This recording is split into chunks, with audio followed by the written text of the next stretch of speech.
So our bulk food order arrived, but now what do we do?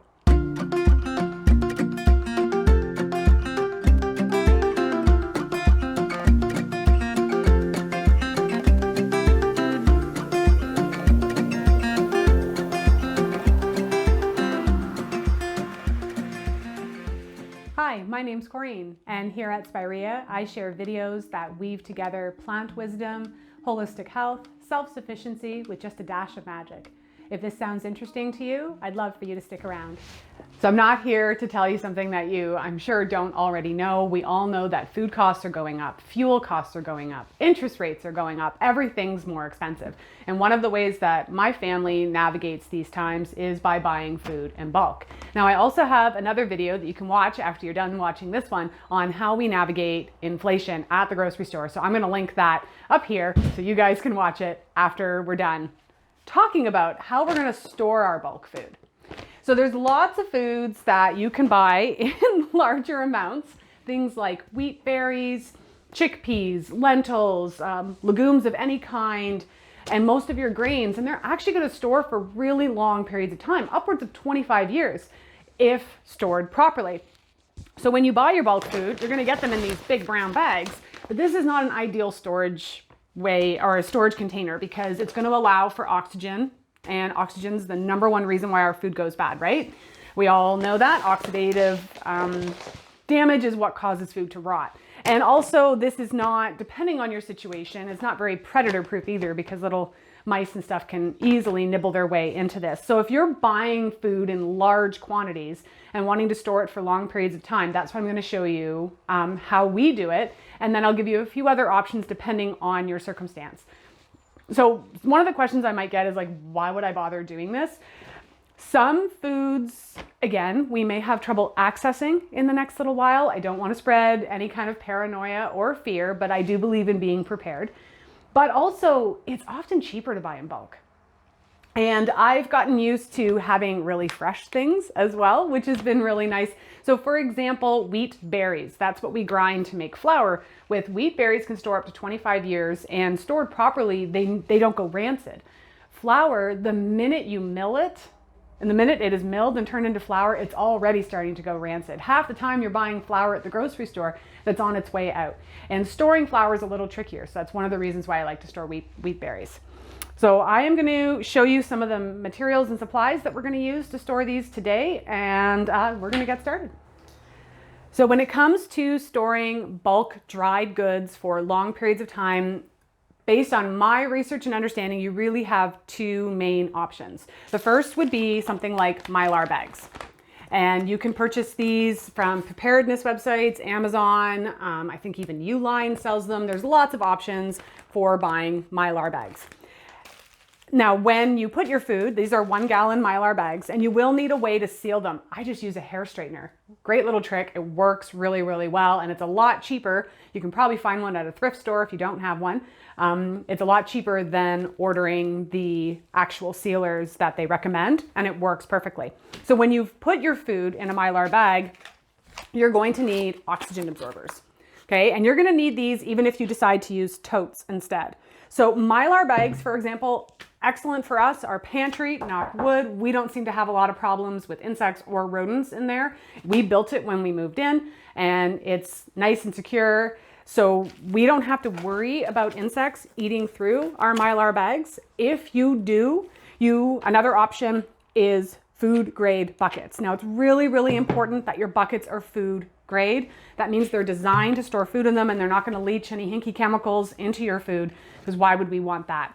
Now, if you are short on cash and you still want to be able to store food, great tip, check out delis and ice cream shops, because all of their food comes in pails like this and they're constantly recycling them and getting rid of them.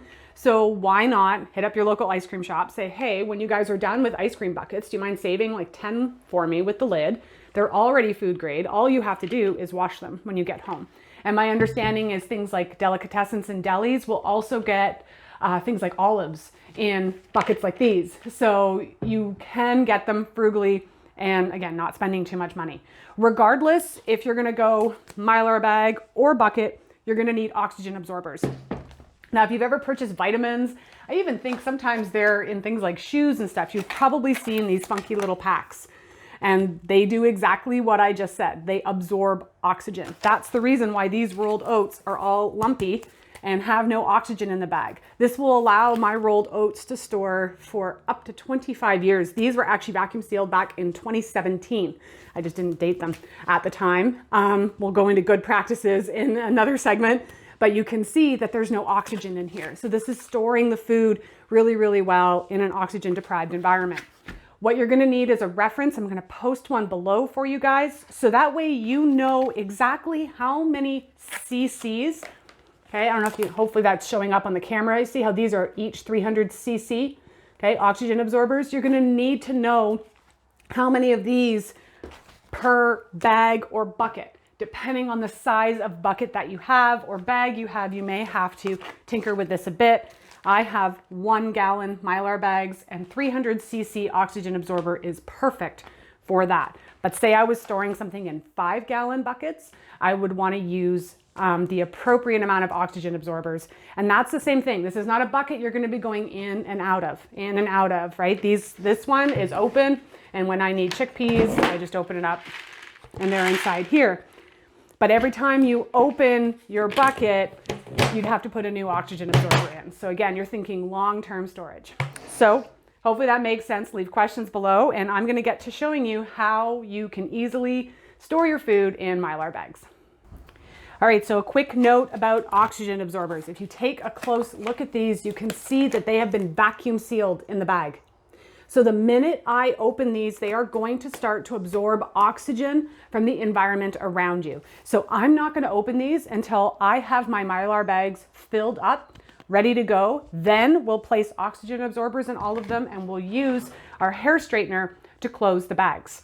So I really want you to pay attention to that. The little instruction booklet that I got said that what you want to do is any excess that you're not using to store in a jar with a lid, and also to make sure that the jar is appropriate size to how many oxygen absorbers you have left. Now, because I have a vacuum sealer, I'm actually just going to use a vacuum seal bag and I'll probably just reuse this bag and reseal it back up. But if you don't have that option, the company states that you can store them in jars, airtight lid, ensuring that they're not being exposed to oxygen, especially if you're not going to go through all of these in one vacuum sealing process. So the first part that you're going to do is you're just going to start to fill your Mylar bags. And as you can see, we have started filling these ones with millet.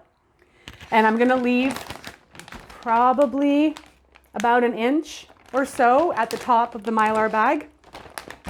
And then I'll just keep filling. The ones I bought came with these funky little labels, so I'll label all of them this time with the date and the contents. And then when we're ready, I want you to think kind of assembly line. Then we'll open up our vacuum seal or oxygen absorbers, plunk them in all the bags, and start sealing the bags right away.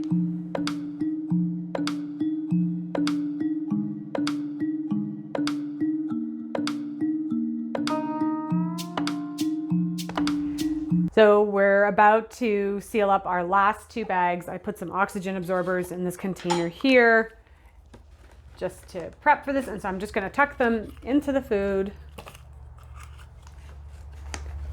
And as I mentioned before, I'm using a hair straightener. It's going to be a little tricky because my husband was helping me before, but hopefully I'll be able to do this on my own.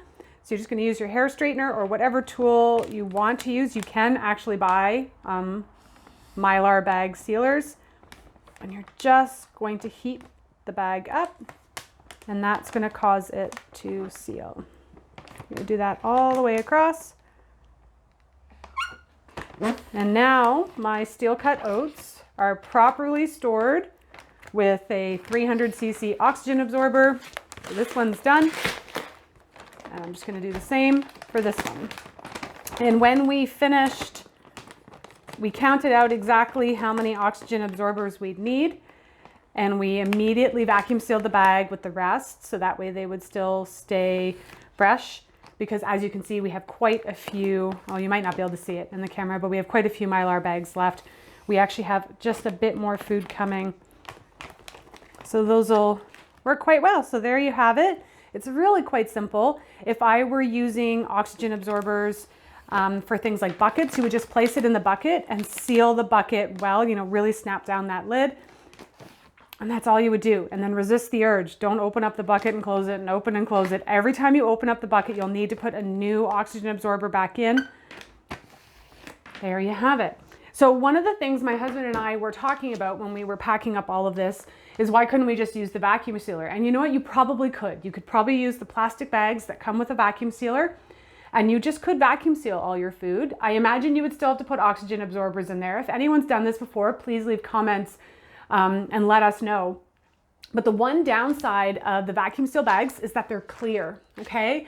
So when we talk about oxidation, there are a few things that cause oxidation. So of course, exposure to oxygen, heat, and light, okay? So in clear bags, your food is exposed to light.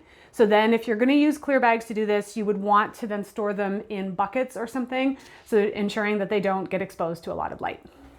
Well, there you have it. That is one method for storing your bulk dried foods. Now remember, not all foods store equally, so make sure you do a bit of research. For example, brown rice, because it has quite a bit of oil content in it, even put in Mylar bags or vacuum sealed or anything like that, it's not going to store for long periods of time. So you want to do some research to see what are the most appropriate foods. Usually things like legumes, beans, nuts, seeds, and wheat products of most kinds store really well. White rice will also store really well because it doesn't have a lot of oil in it. So do a bit of research. Don't forget to check out that video I mentioned earlier about how we're dealing with inflation at the grocery store. If you have any questions or comments, you can leave those below. And until next time, this is Corinne from Spirea Herbs, wishing you health and wellness.